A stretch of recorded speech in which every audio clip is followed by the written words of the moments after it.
To feed the manufacturing supply chain, 60 billion metric tons of raw material is extracted each year. On the other hand, we generate 2 billion metric tons of municipal solid waste. The challenge we'd like to explore is how to connect these two systems to create a seamless transition that not only creates jobs, utilizes resources, but also protects the environment. Lucky for us, we're running out of space to hide our ever-increasing waste generation in the United States. Before I get your hands dirty in all this trash, let me tell you a story. Almost every weekend growing up, I was commandeered to accompany my parents to go to the printing press. On the way, we would pass our city dump. An extravagant display of India's growth, with birds, pigs, cows, and people. People on foot, people with machines, people with families. An adventurous, enterprising bunch of individuals making an honest day's work out of our offering materials. Everyone around us felt miserable at their plight of their working conditions. So did I. But I didn't stop that. Little Shantanu was mesmerized. These people were on an adventure. Although prompted by dire need, they were explorers, exploring our final frontier of accelerated growth. I wanted in. Extruding the last breaths of development that remains in these orphan materials, bit by bit, through the well-greased system of the informal sector of India, these individuals nourish the hungry supply chain. The informal sector has been recycling long before we colored it green, without the help of established infrastructure, regulations, or even public support. Quietly, hidden behind the piles of lost opportunity, they did what they could do best. We get bogged down with the smell of the overwhelming volumes, millions and billions of tons of this material. It is hard to objectively look at this material more than just a pile of crap at that point. To be able to truly appreciate the opportunity, we need to dive into the minutiae.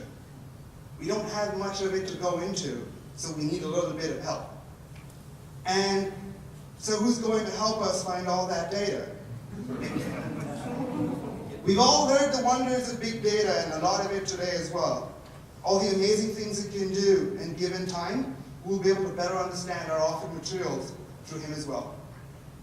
Today, our understanding of waste is highly macroscopic, measured over vast geographies into areas that aren't predominantly effective to effectively feed the supply chain.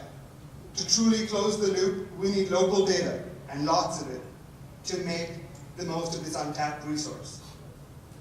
What you see here is examples of large data sets measured by the World Bank, merely unveiling the prestige of the magic trick we call disposal. This level of clarity, although adequate to create policy recommendations at a national level, is doing very little to support and ignite local economies to create a market around these materials. What we're doing at ISTC today is trying to demystify these materials even further, understanding its relations not only by flow rates into dumpsters, but quantifying that flow. Quantifying that flow to a point where we can not only start improving the existing infrastructure that surrounds recycling, but helps enable create more of such markets. How do we accomplish this task? Before I answer that, it's time for a secret. You can't tell my parents, but I dumpster that. I'd like you to believe that we conduct these expeditions in the wilderness of your trash in the most scientific manner possible. Once we're in the midst of your trash, we collect all information that's available. Not only what's in the trash, but also how it gets there. Sometimes that's easier said than done.